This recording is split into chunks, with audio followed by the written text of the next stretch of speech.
The book solution no.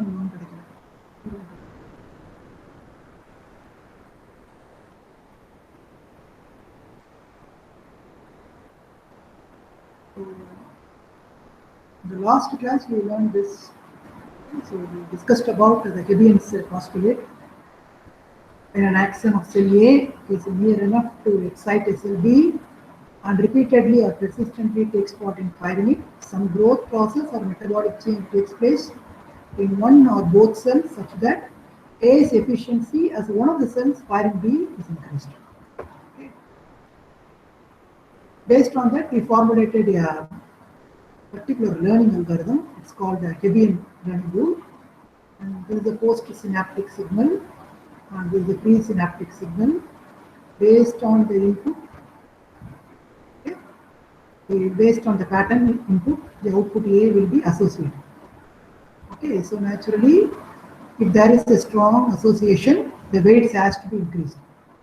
So if what did I say about vectors here? Can somebody tell me? I said about orthogonal vectors. Can somebody recall that? Krishna, Monoplus India.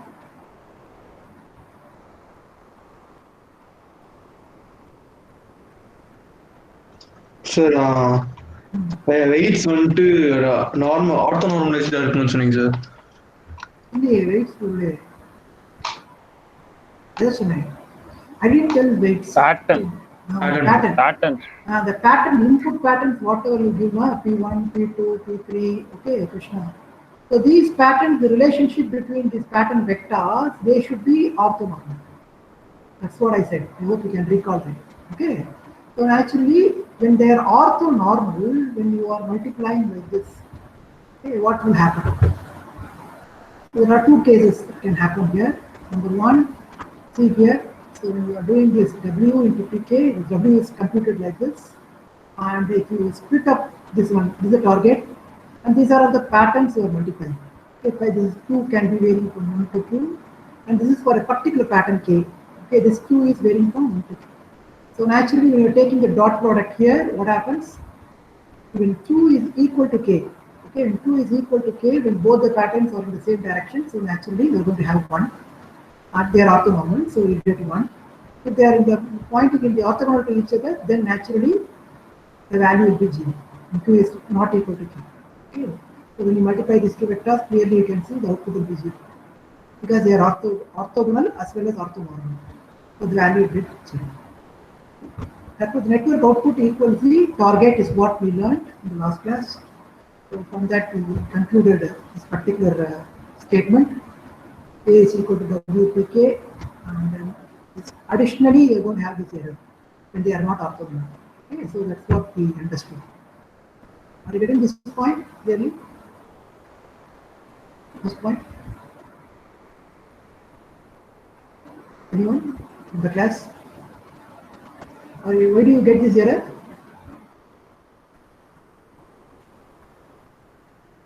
Where do you get this error? See, we are looking for A, the output to the numerator equal to TK. That's what you are looking for. But along with it, you are getting this particular term. Why? Because the patterns aren't orthogonal. Orthogonal. That's it. That's the idea. Okay, please remember that. That's the idea behind Hebbian learning rule, and we also learn how to work out a problem also. Okay, so we have taken the W weight and D to P transpose given here. So we worked out this problem. Okay, so this is overall bit. So in fact, there are two things happening. One is they call it as when you are multiplying the weight here with the target P transpose. The information about the pattern is encoded. So another term I'm introducing now. Encoded in the weight vector. Okay, so when you are in fact trying to decode it, so you are taking the weight matrix and you are multiplying it by 1 and thereby you are decoding. Okay, so encoding, decoding operation typically employed for communication systems and all. Encoding, decoding. So information about the patterns, okay, and the relationship the pattern with respect to target is all the information is stored in the weights. So when you are using when you have weights, then you have all the memory. The data is stored, encoded in the memory of the machine. So the memory of the machine means the weights. Okay, like what we store in our brain. The same manner, machines having memory, and that memory is in terms of the weights. Okay, keep that in mind. So the weights are the memory. So when you're going to recall something, you use the weights and you try to recall this pattern. Okay, for example, the case of auto-associative memory that we discussed in the last class, I hope you can recall. So this, what is this I will say? Can you recall this idea? What did I say here? When they are not orthogonal, so then you won't get what do you call the inverse. Okay, so you go for something called pseudo inverse.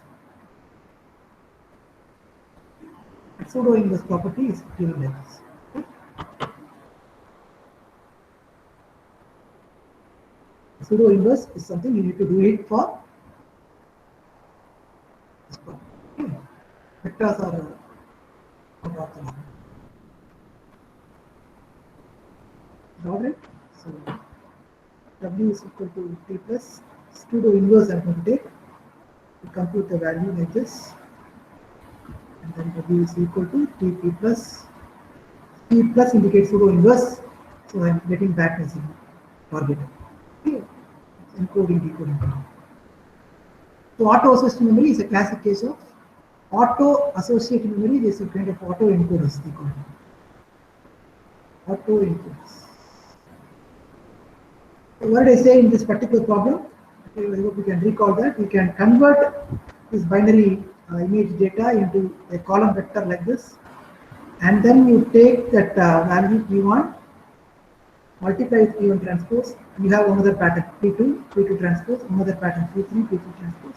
Store all these three patterns information, code it in the weight. Okay, this is a memory. So now I'm going to recall something. For example, I'm getting a new P1, a slightly distorted version of this. When I'm going to pass that data through my network, the network will be in a position to recall that particular pattern. So that's the power of auto-associative memory. Okay, so because I hope you can recall that this kind of occlusion. We call it occlusion. Occlusion means slightly hidden, something hidden inside. Okay, so this kind of occlusion, even with this the data has been given to the system will be in a position to recall that data. So basically the idea is encode with the weight matrix, then give input distorted version, recall that what kind of data it is. So that's auto encoders. Okay, slightly different from the unsupervised learning we see here. This is a supervised learning, sorry. Supervised learning that we have seen here. Target and patterns. The same idea but slightly modified. The target is also the input pattern. So thereby you train your weights based on the pattern itself. No target. The target is the input pattern. That's the difference between auto encoders and this one. So these are all some of the variations you see in the Debian learning rule. Okay. Then in today's class, I wanted to take this particular problem. Before that, I'll take a look at this problem.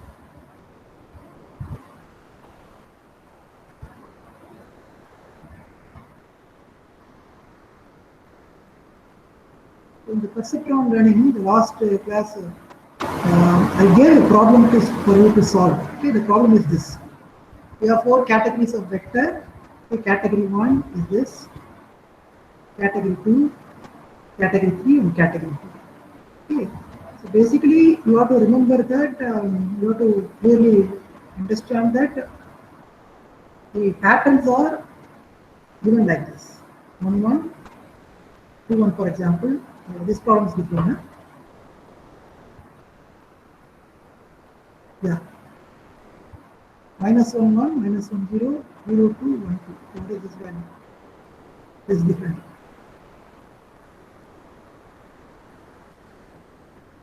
Okay, it's alright. So how to solve this problem? Basically, it looks like this. In fact, to take this problem and look into this problem clearly, here we are plotting the data like this. If you plot the data for that problem also, you're going to get something like this. There are four classes. This is class 1, class 2, class 3, class 4. Okay, there are four classes. So if you have two classes, If you have two classes, you will draw one discriminant function, okay, with one neuron. One neuron can provide you one discriminant function. Okay. Yes, y is equal to EW plus B. So it can give you one line, one neuron. So definitely this kind of problem you cannot solve it by drawing one line. Okay, you require two lines. So if you draw a line, two lines like this, for example in this case, see here there is one line going like this, another line going like this. Okay, so you can separate out these patterns, four classes. So each, for example, one line can separate out two classes, class 0, class 1. If I draw two lines, and then I'll get four different classes. So that's what we see in the Nitish Kapra's lecture. In fact, we are recalling now. So we have got a set of neurons like this. Remember, and what we did for each input, okay, we will be making the neuron to fire for only one particular kind of input. Thereby keeping all other neurons weight values equal to 0, we work out a problem. I hope you can recall. Each neuron contributing a particular line. Okay, so thereby you draw different lines and you build a kind of complex polygonal structure like this. Okay, so similar kind of a problem here. In fact, we have four different classes. We can separate out two classes using one discriminant function. So naturally, for four classes, we require two discriminant functions. Two discriminant function in the sense the function which can separate out classes. That's a discriminant. We call it discriminant function. This line now, this line we call it as discriminant. Discriminant function. Another name for this line we call it as decision boundaries. So you require two decision boundaries for this particular problem. Okay, so that's what in fact the professor has solved. Martin Hagen in his book, to look at these problems. Yeah, he has solved a problem. Maybe you can go through this problem again. Yeah, this is a problem. Yeah, we have classification problem. Okay, with the four classes of input. The four classes are given like this. Okay. Then you can train your network by working out two lines like this. Okay, so maybe you can take up the corresponding values. Okay, for class 1 we can keep this target. For class 2 we can keep this target. Class 3 we can keep this, and class 2 like this. Then naturally you can work out the solution for this problem. Okay, look at this. We solved it for -3, -1, 1, -1. Maybe we will take the final last problem also. That's also 4-class problem. Fully solved it, that one. Yeah, that's the last one. 0, 0, one class. 0, 1, another class. 1, 0, another class. 1, 1. So totally, you have four possible classes. Okay? The corresponding targets are like this. So instead of 1, 1, you can have your own data.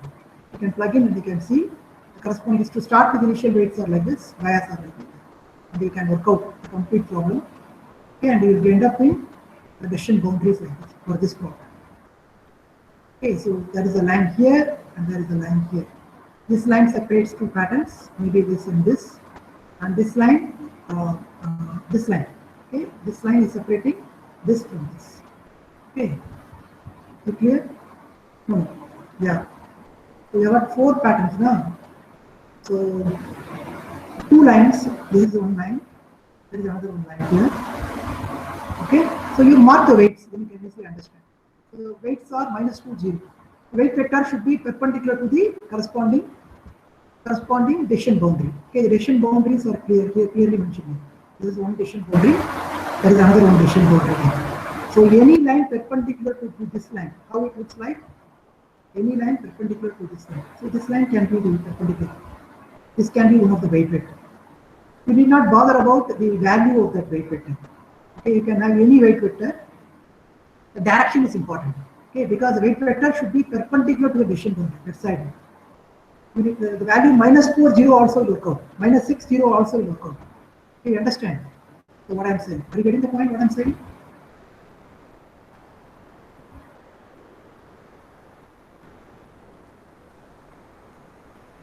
Are you getting the point? The weight vector. Okay, I have drawn a decision boundary here like this. Okay.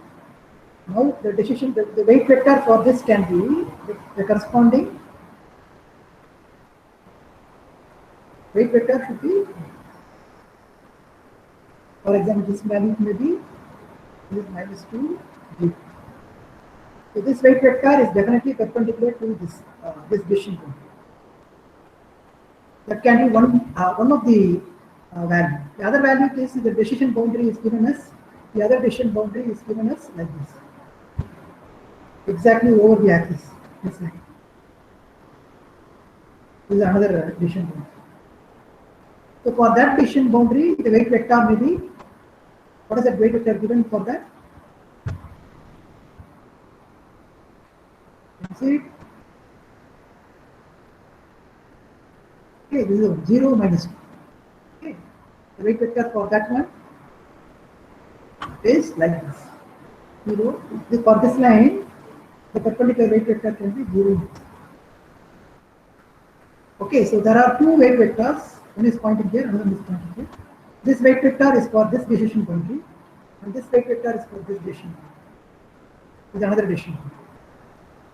So when it's pointing here in this direction, this side is positive, and this side is going to be negative. For this one, this side is going to be positive, this side is negative. You're getting the point clearly. So that's the kind of classification we are talking about. So it will take care of two patterns of data. This particular decision boundary will take care of two patterns, maybe pattern 2, 3 like that, and this will take care of pattern 1 and pattern 2. So naturally, 4 classes of data can be classified using this particular setup. Sir. Yeah. Sir, could you explain how you arrived at the weight, sir, again? No. That weight arrival is not an issue at all. See, look at this. That is the direct method. Look at this. Oh, you just randomly drew a line which was separating the. No, not randomly choosing. See, we have a pattern P1, is it not? So look at that, our problem. We take our problem. What I do.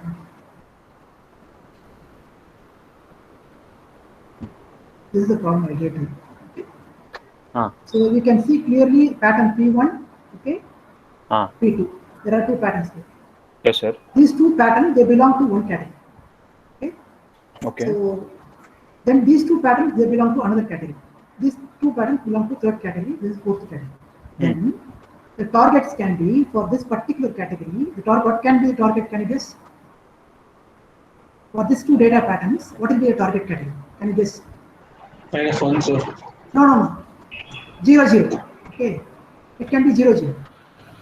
And this can be 0, 1. This can be 1, 0, and this can be 1, 1. That's all. 4 patterns. புரியல என்ன சொல்றீங்க? No. See, you to understand it clearly. See, I want to classify 4 classes. Okay. So in that case, I have a data set. P1. Okay. P1, it is like, for example, in our case, what is the value? We will go here. Yeah. We'll take this problem, okay? The same problem, slightly modified. Numbers are different, that's all. If you look at this problem, this is pattern P1 and P2. These two patterns, they belong to class 1. You agree? Yes, sir. These two patterns, they belong to class 2. Class 2, These class 2 3, patterns, class 3, class 2. Now, if you mark all these 4 patterns in your graph, okay? 1, 1 somewhere here, okay? 1, 2 somewhere here. So these two belong to one class. You agree? Yes, sir. Likewise, P3, P4 you can mark. Okay. So you got 4 different classes of data. Okay, sir. Now, in order to classify, okay, only with one neuron when you are going to classify, what is the output you will be getting? Y is equal to PW plus 2. Okay, you are getting the point. Yes, sir. With only one pattern, you are going to work out the problem. You are going to get this. You will be drawing only one decision boundary. The decision boundary equation is this. You agree? It's a line equation. Yes, sir.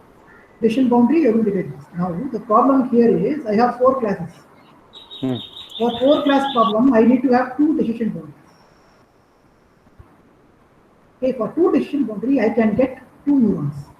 Because one neuron can draw you one decision boundary, the other neuron can give you another decision boundary. You understand? Okay, sir. So the output of the system is now going to be, okay, this is my one input, another input. For example, 1, 1. It's going like this inside my neuron. In that case, I'll be getting 2 outputs. You agree? Instead of one output, I'm going to get 2 outputs. Yes, sir. In this case, I may get either 0 or 1. In this case, I'll get either 0 or 1. But in this case, what are all the possibilities? Okay. I can get 0, 0. 0, 0, I can get 0, 1, 0, 0, 1, 1, 1. There are 4 different possibilities. Now, this is class 1, this is class 2, class 3, class 4, I'm going to take. Okay, sir. Because if it's either 0, 1, it is only 2 classes. Either 0, 1. When I'm going to have 4 classes, I require 2 vectors, 2 elements in the vector. Okay, in order to classify 4 classes. Okay. So naturally, I am going to train my P1, P2 with the 0, 0 target. And I will train these 2 vectors at 1, 0 target. And these 2 vectors at the 0, 1 target. And these 2 vectors at 1, 1 target. Oh, Understand? okay. So then I'll get 2 different weights. Weight vector 1 representing 2 elements for the first neuron. Weight vector 2 for the second neuron. There are 2 elements involved. So I get 4 elements in my weight vector matrix. Are you getting the point? So I'm going to work out in that fashion so that I'll be getting this kind of solution. Look at this. So the target you need to fix it. Okay, they have not given the target. You need to know that it's a 4-class problem, so it should be 0, 0 like that. So 0, 1. So look at this. This pattern P1 0, 0, P2 is 0, 0, P3 is 0, 1, P4 is 0, P5 is 1, 0, P6 is 1, 0, P7 is 1, 1, P8 is 1, 1. So you got weight. Initially, you randomly can start with some weights and proceed in the same manner. Whatever procedure you have followed, the same target Hartley function, you put it, compute the error, and then you know a target. Okay, a target is given. So you can compute the error comfortably. Then if the error is not matching, you update the weight. You proceed in the same manner till all the 4 patterns are completely satisfied. Okay, so without any error, you have to get it. That's the point. Okay, are you getting the point? Yes, sir. Okay, sir. So now you got drawn 2 lines. That's the only thing. But the procedure is same. The procedure is what? Instead of a single vector and multiplying, you got a matrix to multiply. That's the only difference. And you got 2 output, -1, -1, because there are output 2 neurons are involved. So instead of getting only 1 error -1, for example, you're going to get -1, -1. And when you're updating the weight, you're going to be careful. You have to update with the matrix. This matrix, and this is the error is -1, 1, and this in the P1 transpose is the input. Input into error, is it not? It's the formula for a perceptron learning. So you get the corresponding weight matrix. Weight matrix is getting updated. Bias is also getting updated. Okay, so easily you can go through the problem and understand the same steps in no change. Okay, this is the final decision boundary, in fact. But you can what I am saying is choosing of the initial weight vector now. That can be quite you can do it little intelligently. How? You know the points. Okay, you know the points. So you can draw lines like this, and you can choose a corresponding orthogonal vector, and you can choose your initial weight matrix direction very near to the final solution, and then you can proceed in one iteration or 2 iterations. You can get the answer. Okay, that kind of thing, but you need not do. You have to do everything in computer. But to understand it, you hand calculation, one calculation you are doing. But what I am saying is, you can choose the weight matrix vector in a different way also, by orthogonal vector to the decision boundaries. Okay, that is one problem. Now look at our supervised Hebbian learning group problem. So we solved this problem. Okay, I hope you can recall this. So, this is the problem we tried to solve last class. You have P1, T1, T2, T2. Use the Hebb rule to find the appropriate weight matrix for the string associated. Apply pseudo-inverse rule. How do you proceed? You take the P matrix. This is the problem. Okay. So how do you proceed? Can somebody tell me? What you are trying to do in this problem? You are trying to map P1 with a given target T1. You can solve this problem okay, using the Hebbian supervised learning. So in that case, you need to compute you have to encode every data in the weight matrix.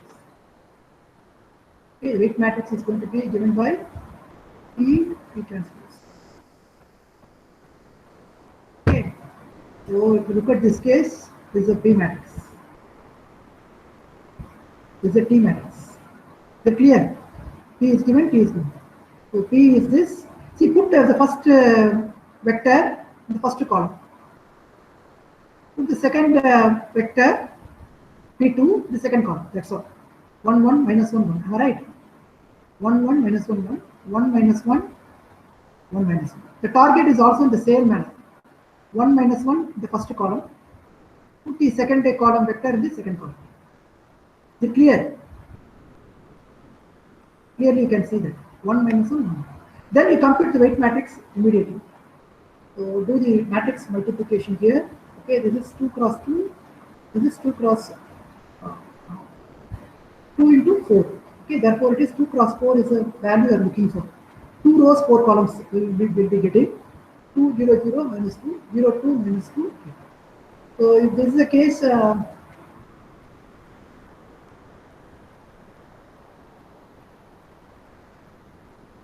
can you imagine how many neurons are involved here?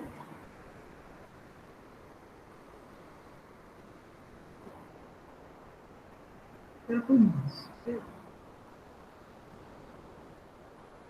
Because the target is 2. And how many inputs you have? 1 minus 1, for example, first pattern. 1 1 minus 1. This has to be connected here. We'll get 2 weights. Okay. The first 2 weights. Then this will be connected here. Give it the second weight. And this will be connected here. Get a third weight. This will be connected here. So this is the kind of structure you are looking for. Okay, the output can be 1 minus 1. You are looking for this target. It's a target, this pattern P. Target P. Okay, this is the kind of network you are looking for. So the weights are totally, how many weights are there? 8 weights are there.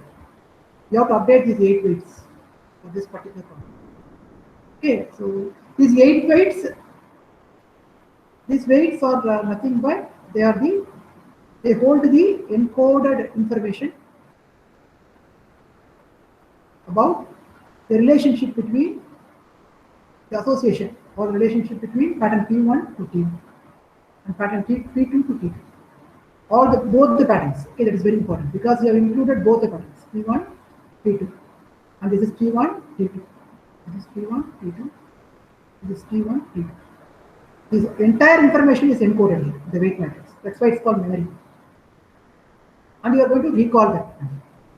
Okay, so for this problem, we are working out. We have computed the weight matrix like this. Okay, for the pseudo inverse rule also, we are going to work out. So the weight matrix, we are going to work out through pseudo inverse rule. T plus is computed like this. For this kind of a problem, we can work out. Okay, so if you multiply this with this 2 cross 4, 4 cross 2, you get 2 cross 2 here. 2 cross 2 is 4 0 0 4, the whole inverse. This will be getting. And once you compute this inverse of the matrix, like this. Okay. And then the weight matrix can now be computed. Now here you have to understand one thing. Why we are computing both? You have to check the answer. Okay, the question asked is use a Hebrew to find the appropriate weight matrix. Not this question. This only. Yeah. Repeat part 1. Use the pseudo inverse rule. Apply the input P1 to the linear associated using the weight matrix of part 1, then using the weight matrix of part 2. You have to apply the input and see whether you are getting the same results or not. Okay.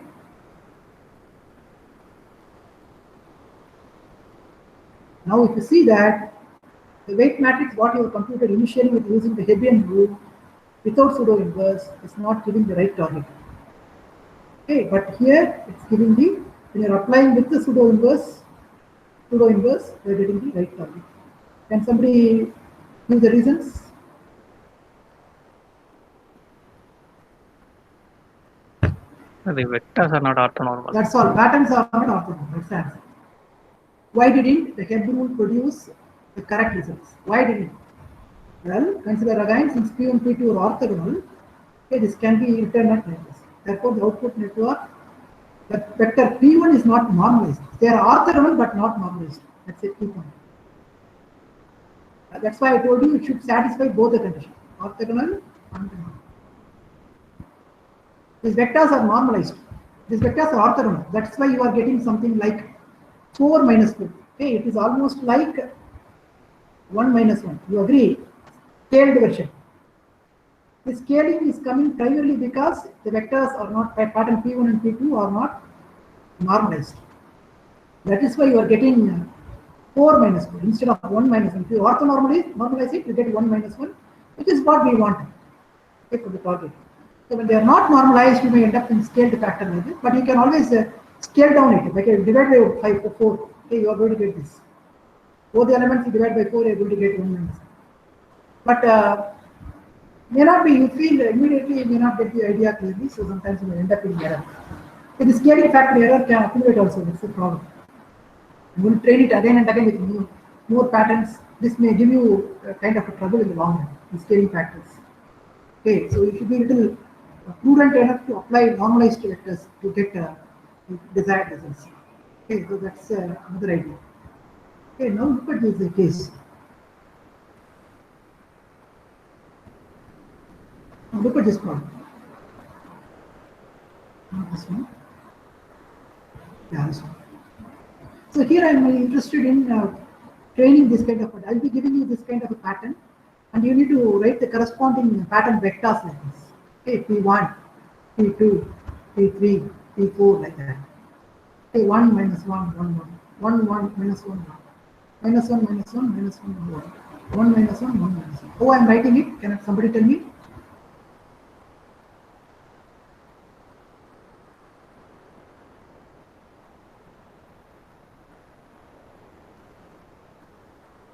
How did I write this patterns by looking at this data?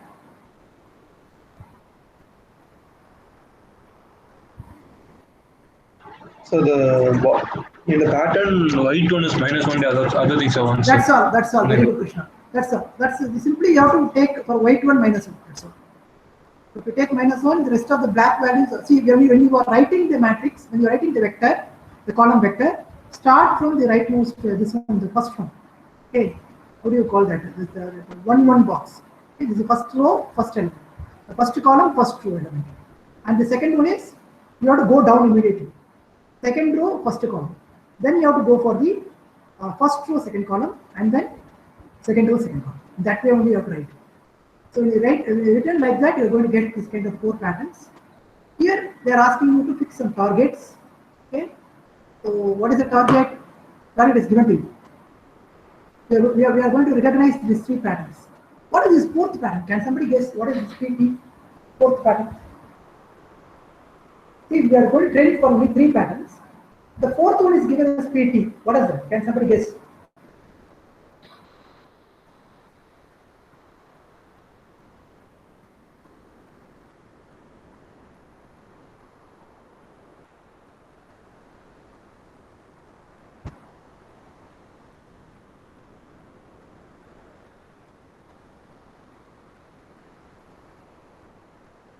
So probably is the target pattern that we require. So PT. What is this T indicates? Not target.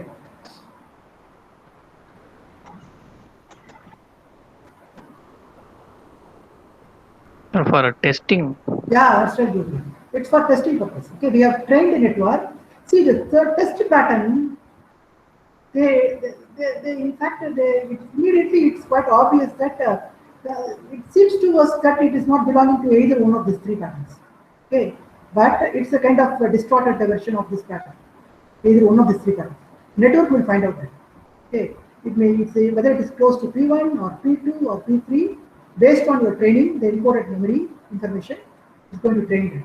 So now for training purpose, okay, they are going to train it using that will you see we are using the Hebb rule to design a perceptron network. So here the idea is whatever we are discussing so far, supervised learning, it's only under the perceptron framework we are doing. But with Hebb learning rule, okay, the learning rule is Hebb.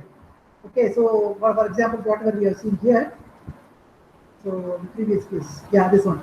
It's more like consider perceptron case. Okay, so but only thing is the learning mode is different. The learning mode is Hebbian learning mode. Is what we have deployed here. Okay. Now when you do that, okay, using the hard limit function, I'm going to restrict it either to 0 or 1 or minus 1, 1. I'm going to use that. If you use this symmetric hard limit layer, the output can be instead of 0 and 1, it can be minus 1 and 1. Therefore, minus 1, 1, minus 1, it's like 0, 0, 0, 1, 0, minus 1. Okay, 1, 0. Okay, so these three are the three patterns I am interested in. The fourth one, you leave it. Okay, so I'm going to train it only with this thing. With the resulting network, I can train it with a Hebbian learning mode like this. TP transpose. I'm going to have this weight matrix stored information in this weight matrix and use the hard limit function to do this, to compute the output.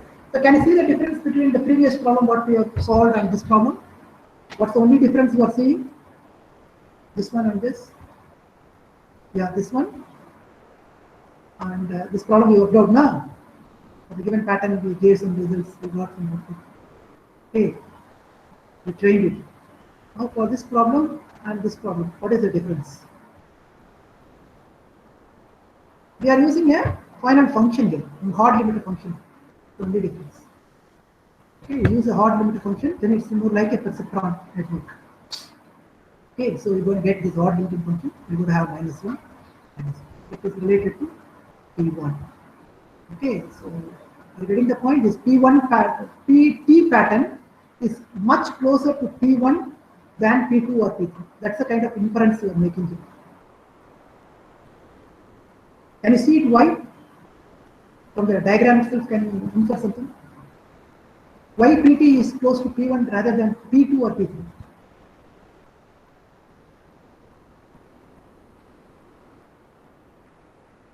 If you look at the row 1, column 1 and row 1, column 2 element, they are almost the same here for PT also.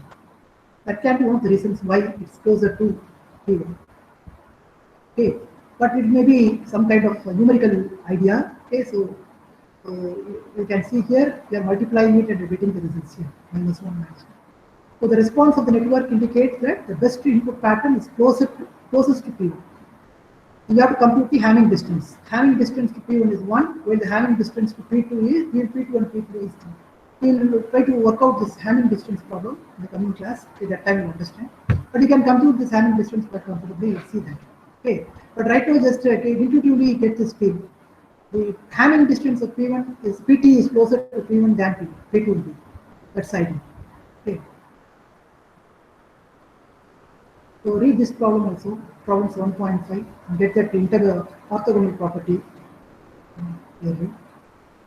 And then this problem also you can work out. Same idea.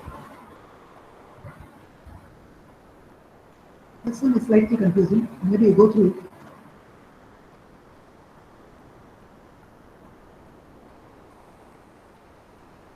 Yeah. There is a MATLAB code given for you. Maybe run this code on the MATLAB and see how many of you are using online MATLAB? Everybody in your computer MATLAB is fully loaded. So all of you are having MATLAB. Anybody are not having MATLAB loaded in your computer in this class?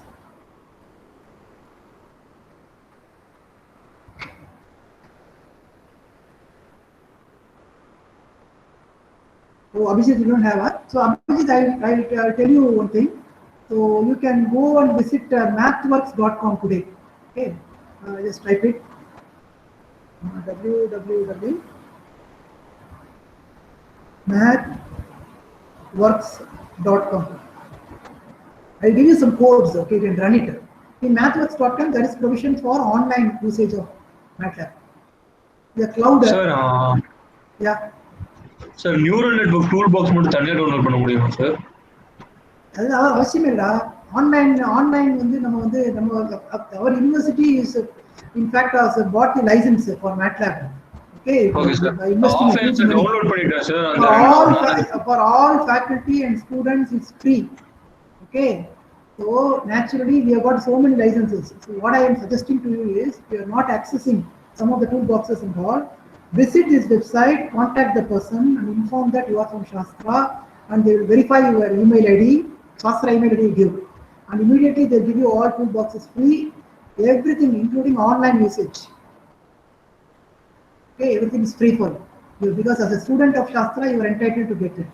Okay, so online usage is also free because in online usage, you can use it through the cloud service.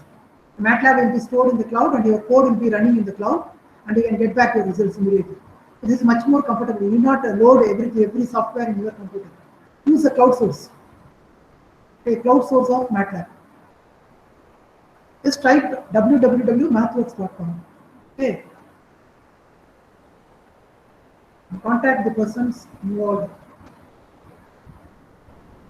and ask for online facility of using MATLAB. They'll give you a login ID.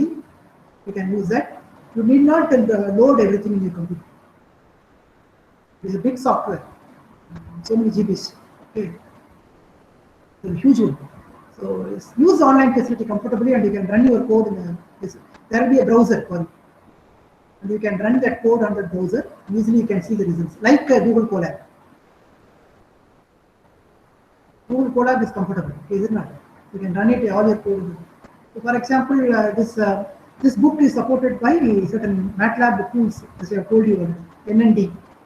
Okay, so many codes are there in this website. You can download all those codes. Whatever you learn in the class, you try to work out that particular algorithm in the MATLAB environment by taking that code from this book and run it and see the results. Maybe you will get some better insights you may get. For example, the professor has run this code. Let's see. Pattern P1, pattern P2, pattern P3. They stored it in form of a vector. P1 column vector, 3 column vectors are there. Then he has multiplied it, P transpose, and got the weight matrix. So simply you can do all this. So you can extend these ideas to a larger level also. The input vector is very small, tiny data set here. But you can store a big data set in form of a file, and you can put it inside, you can bring it inside your code. So that's much more powerful. Okay. So whatever is applicable for a what you call a small tiny data set is going to be applicable for a much bigger data set also. When you are operating in the cloud service, the power of cloud service, there will be a huge computing power available for you. Okay, that you have to exploit with much bigger data set. So if you can run the same code for a much bigger data set, it's going to work. Okay, that's the power. So maybe if you can do such a kind of a job, it will be taken as a project, maybe for digital recognition or some hospital data. For example, some images, some scanned images, MRI scanned images are there. You want to infer something out of that. Maybe is it possible for you to load the data and call it using the MATLAB environment and run the code of the cloud service and get some results. If you can do that, it will be a good project. Okay, plan like that. Okay, start using the MATLAB as well as Python both. If you are good in MATLAB and you want to use only MATLAB, go for it. But I suggest Python. The reason is the support is very good support you get. Okay, MATLAB, you have to contact these people from mathworks.com for most of the support. But it's a proprietary software, so you may not get much of information that much easily. Okay.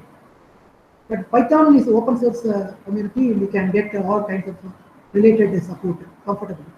Okay. So that's another point I'd like to see here.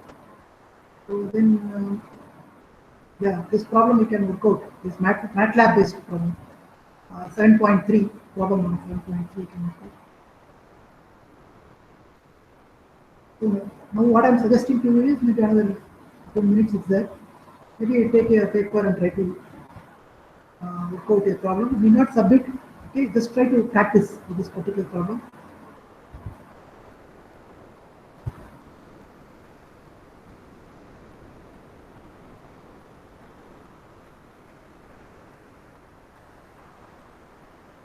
Problem number 7.2.